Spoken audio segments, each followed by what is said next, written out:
Gênesis. Parte 3. No vídeo anterior, falamos sobre Abraão, um homem que, mesmo sem entender tudo, confiou plenamente nas promessas de Deus. Ele deixou sua terra, sua família e tudo o que conhecia, para viver pela fé.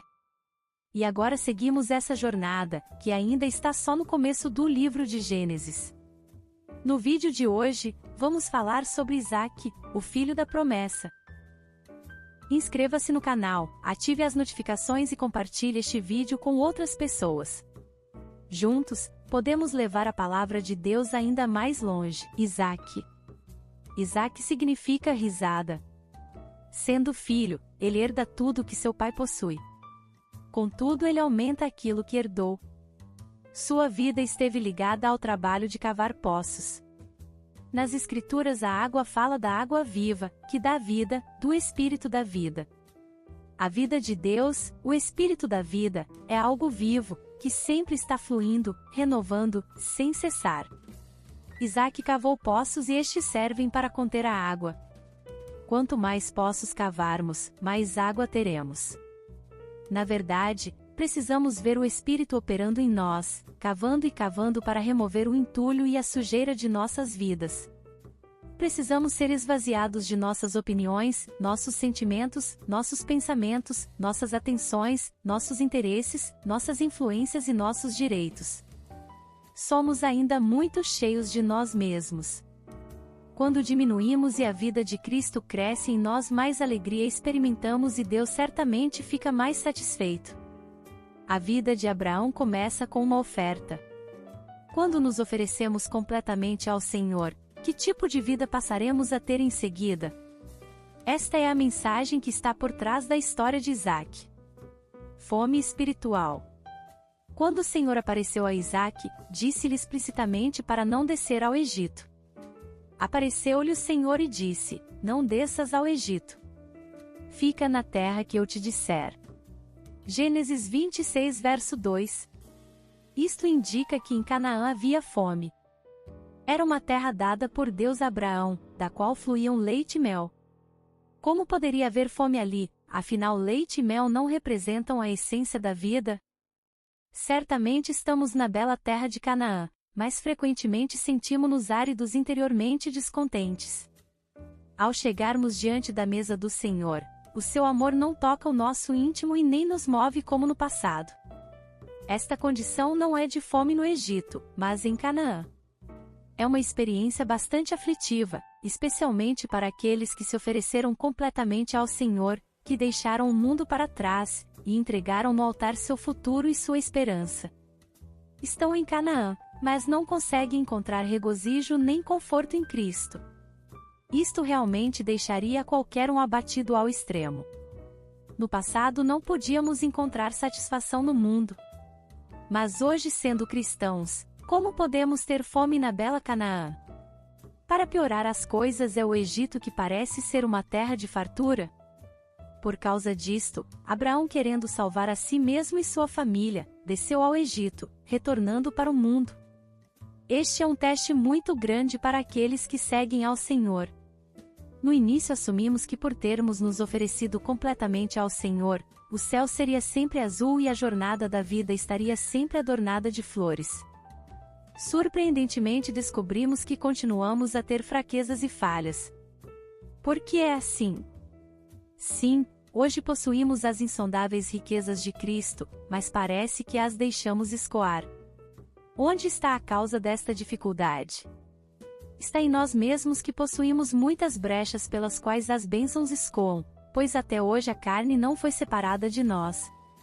Abraão desceu ao Egito buscando alimento e estando lá não só mentiu, como foi repreendido pelo rei egípcio. É algo bastante vergonhoso para um cristão ser repreendido pelas pessoas do mundo em questões morais. Muitas vezes, quando desejamos nos salvaguardar, inconscientemente descemos ao Egito e a consequência certamente será vergonhosa.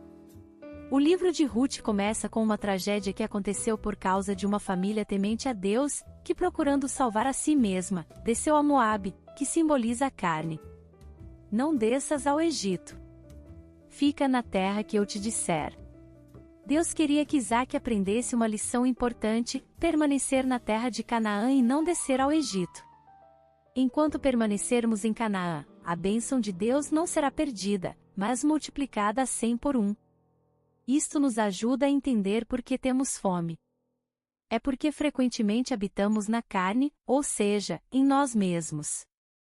Isaque exteriormente havia permanecido em Canaã, mas seu coração já tinha corrido em direção ao Egito. O Senhor queria libertar o coração de Isaque. O mundo o atraia e seu coração estava vacilando. Foi então que Deus lhe apareceu e lhe disse: não desças ao Egito. Fica na terra, e serei contigo. Gênesis 26 versos 2 e 3. Isaque obedeceu e ficou em Gerar. Ele lavrou a terra e em um ano ceifou uma colheita cêntupla. Não há dúvida que havia fome. Como pode então haver uma colheita cêntupla? Basta habitar em Cristo e não haverá vergonha. Ao contrário, Deus o enriqueceu, prosperou e ele ficou riquíssimo. Cavar poços. Característica marcante na vida de Isaque. Abraão erigiu 4 altares. Isaque cavou 4 poços. Jacó levantou 4 colunas e José teve 4 sonhos. Portanto, altares, poços, colunas e sonhos estão intimamente ligados a estas vidas e foram também suas características marcantes. O altar na Bíblia representa a vida de entrega, o poço representa a vida de profundidade. Deus queria que Isaque permanecesse em Gerar, que Isaque tivesse uma vida de profundidade. Foi a partir daí que Isaque cavou 4 poços. Estes se localizavam na região entre Gerar e Berseba. Transformado em lírio dos vales. Isaque, entretanto, era um homem que se consagrara, e a vida de quem se consagra só tem um objetivo, que é avançar para o que é profundo. É necessário entender que naturalmente o homem é muito superficial, sem profundidade. O objetivo da consagração é conduzir o homem à profundidade. Este é o início da história dos poços. Quando Abimeleque disse a Isaque: aparta-te de nós, a Bíblia diz que então Isaque saiu dali e se acampou no vale de Gerar. Portanto, o vale de Gerar é o lugar onde devemos habitar para sempre. Foi neste vale que Isaque cavou 4 poços. Somente depois desta experiência sua vida ganhou profundidade. Somente desta forma podemos ser o lírio dos vales. Qual lírio entre os espinhos tal é a minha querida entre as donzelas? Cânticos 2 verso 2. Quando o lírio está entre os espinhos será ferido por estes e não o contrário. Encontrando-se com Deus na profundidade do espírito. O homem que deseja água viva tem que lançar seu balde nas profundezas do poço. Este é o significado do que o Senhor disse à mulher samaritana naquela oportunidade. Além disto, o Senhor revelou à mulher que dentro dela havia um poço. Antes de crer no Senhor, ele era apenas um poço seco, como se estivesse entulhado com terra pelos filisteus, figura de nossa alma, de nossas vontades. Se ela cresce no Senhor Jesus Cristo como seu Salvador, água viva entraria neste poço, transformando-o em uma fonte de água viva. O que então aquele poço dentro do homem representa? O Senhor Jesus disse: quando os verdadeiros adoradores adorarão o Pai em espírito e em verdade. João 4 verso 23. O Senhor mostra claramente que este poço profundo no nosso interior é o nosso espírito. O espírito refere-se ao mais profundo do nosso ser. Portanto, um verdadeiro cristão é alguém que vive nas profundezas, pois só no mais profundo do espírito existe a verdadeira adoração. Somente ali, o cristão pode encontrar a água viva dada pelo Senhor Jesus. Ceder vez após vez. Alargando o espaço. A vida de profundidade da qual falamos refere-se, por um lado, à comunhão face a face com o Senhor e, por outro, à profunda obra que a cruz opera em nosso ser. Um homem que tenha passado pela profunda obra da cruz, quando surgir uma contenda, terá a mesma reação que Isaque, ceder vez após vez. Finalmente os homens virão e não mais contenderão. Isaque deu nome ao terceiro poço de Reobote, que significa amplo. Ele foi capaz de dizer que agora nos deu lugar o Senhor, e prosperamos na terra.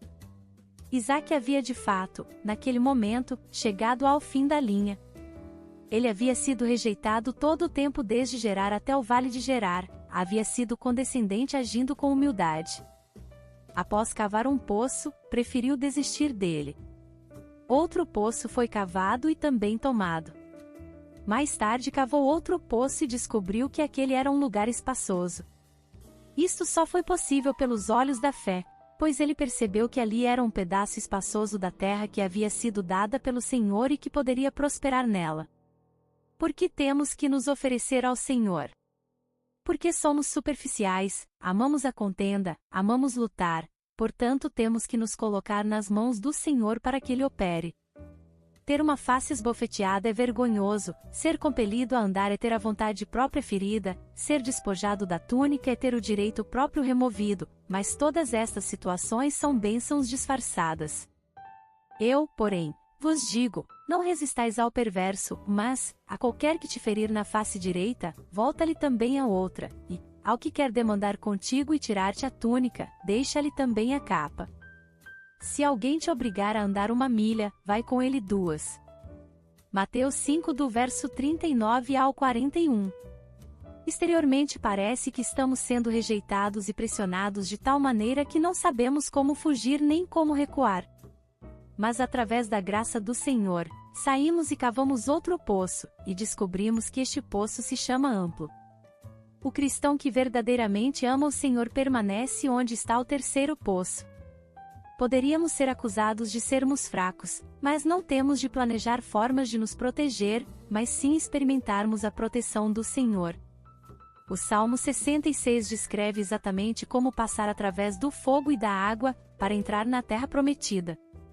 Em Hebreus 10 do verso 32 ao 39, vemos o mesmo princípio e ele tem a ver com a consciência de uma possessão superior, a consciência de nossa vocação celestial. Surpreendentemente, após Isaque ter cavado o terceiro poço, a Bíblia diz dali subiu para Berseba. Gênesis 26 verso 23. Ele deixou sua habitação inicial. Será que nós deixaríamos um lugar espaçoso logo após termos experimentado que outros usurparam nosso direito quanto a 2 poços que havíamos cavado e que seriam nosso por direito de justiça? Mas nada mais era capaz de atingi-lo. O primeiro poço, o segundo, o terceiro e nada o atingiu. E embora proclamemos que seguimos ao Senhor, quando perdermos reputação ou benefícios, logo contamos aos outros que sofremos a perda. Mas com Isaque não foi assim. Apesar de não ter contendido pelo terceiro poço, ainda assim ele o deixou para trás. Assim, quando dirigiu-se para Berseba, a Bíblia diz que naquela noite o Senhor apareceu a ele, Gênesis 26 verso 24. Aqueles que falam mais alto aqui na terra são chamados de os mais fortes. Mas no reino do Senhor o princípio é deixar, deixar e deixar novamente. Quando isto acontece, Deus se manifesta a nós. Desfrutando da presença de Deus. Isaque havia perdido os 3 poços e tudo o que possuía era a presença de Deus. Os 3 primeiros poços e a colheita 100 representavam a bênção de Deus, mas o mais importante foi que Deus lhe deu a sua presença quando apareceu a ele e disse: não temas. Portanto, se agirmos de acordo com a palavra do Senhor no Sermão do Monte, não precisaremos temer. Quando Isaque despertou, erigiu um altar ali. Vemos que ele continuou a vida de consagração de seu pai e também armou a sua tenda. Ele continuava a viver uma vida de tenda, não tendo raízes neste mundo. Após isto, seus servos cavaram outro poço, o quarto. Devemos sempre lembrar que a vida profunda segue a vida de consagração. Isaque mais uma vez ofereceu-se ao Senhor. Continuou com o estilo de vida de seu pai, com a diferença que sua vida teve maior profundidade. Experimentando a proteção de Deus. A partir de então Isaque não precisava se proteger, pois confiava completamente na proteção do Senhor. O mundo hoje está cheio de sentimentos de insegurança. O homem é muito precavido e está sempre vigilante. Não é de se admirar que os homens sofram de hipertensão e tantas outras doenças correlatas e que possuem a mesma origem, o desejo de autoproteção.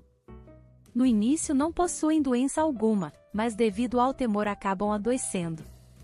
Alguém que realmente se oferece ao Senhor não precisa se proteger.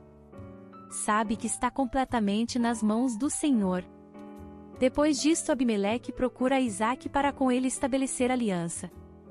Alguém que não contende, alguém que por causa do Senhor prossegue para as profundezas, é alguém que está cheio da presença do Senhor.